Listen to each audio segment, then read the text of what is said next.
My name's Daniel McCaffrey. This is part of a series, episode 5, in which we're looking at the productive economy and how it sits within the political framework of New Zealand.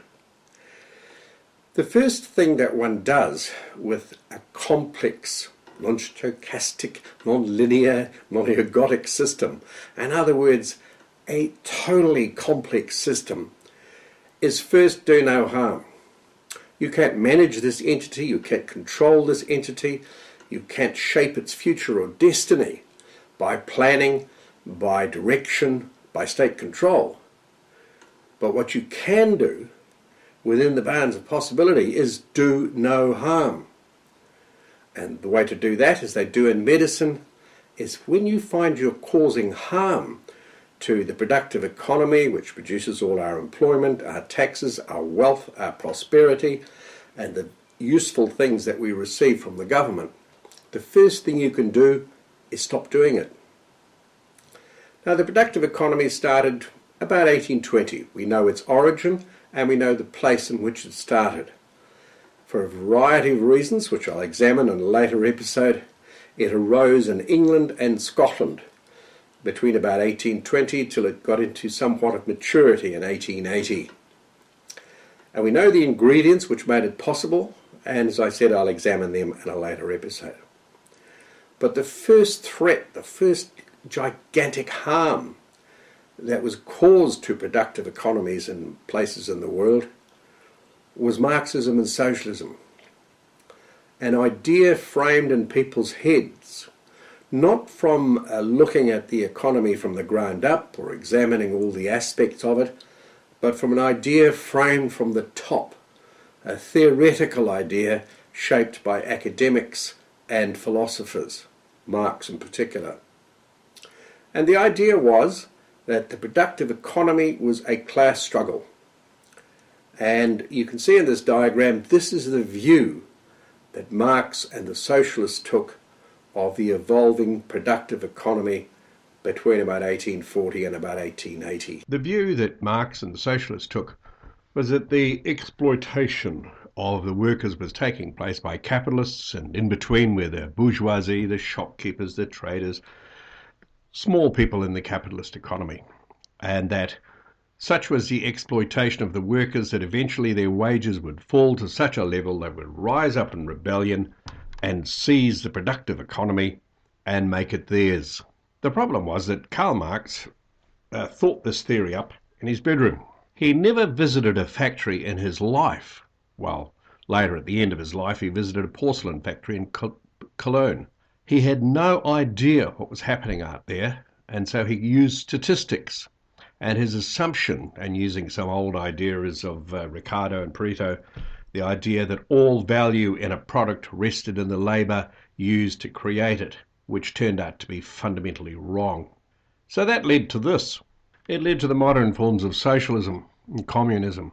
Instead of the system of the productive economy where 150,000 enterprises try and work out what to do, what their prices are, what to pay in wages, who their customers are, where their best supplies are, the state makes all those decisions. The state decides wages, the state decides what the prices are, and the state decides what capital will be invested in various parts of industry. And it's all down to 18 or 20 people in a Politburo or a cabinet. And that is the most destructive thing that could ever happen to anything. Because one of the chief values, one of the prize elements of the productive economy is what I call distributed wisdom, distributed decision-making. Each of those 150,000 enterprises in New Zealand, which is making things from cheese to cardboard to plastic packages, for running driving schools and dancing schools and all the incredible number of things that they do, the decisions are done at the level where the enterprise has to decide how it will survive, how it will best look after its customers, and how it will carry the capital forward to improve its capital stock, its wages, whatever. And that is a priceless quality of the productive economy, entirely missing an economy that is totally run by the state. Centralised command decision-making leads to the most ghastly outcomes, and that was well demonstrated in Venezuela and amply demonstrated in the fall of communism in the Soviet Union. There was a number of theoretical mistakes. In some cases they're understandable, because the productive economy looked like It was landowners and capitalists investing in enterprises, paying low wages and dreadful conditions with horrendously long hours, and that this exploitation would continue forever. Socialism and Marxism failed utterly in all countries in which it has been tried, and spectacularly in 1989, when the people who lived under the yoke of communism rose up, overthrew it, and got rid of it forever.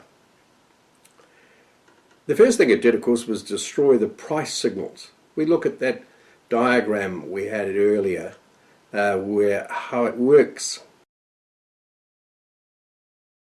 The customers, the employees, the people who contribute the work to it, the investors, the owners, they all depend on price signals to tell them what is happening, what a thing is worth. Is it worth producing? Are the prices of the raw materials higher than I could get for the sale of the product? Are my services wanted in the productive economy at this price or that?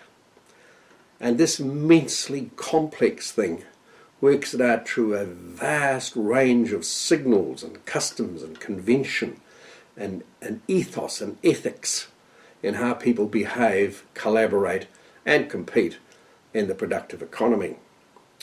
So socialism collapsed spectacularly, so did communism.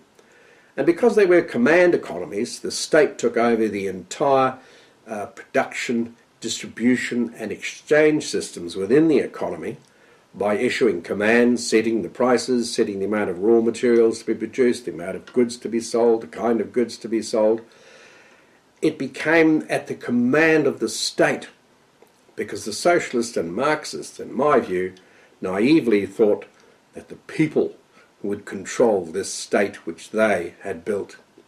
They didn't. It was commanded by a small clique and usually led to the murder of millions and the installation of totalitarian governments. If you want to see an example of socialism destroying a rich, productive economy, have a look at Venezuela.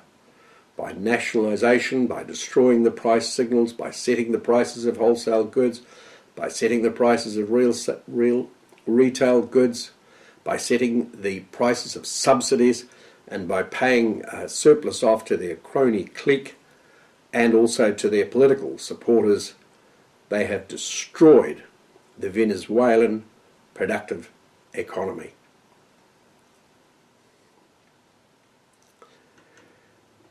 In the next episode, on the principle of first do no harm, that one of the better things we could do to help, shape, improve, make progress in the productive economy is to stop harm being done to it by various actors in the political and economic framework.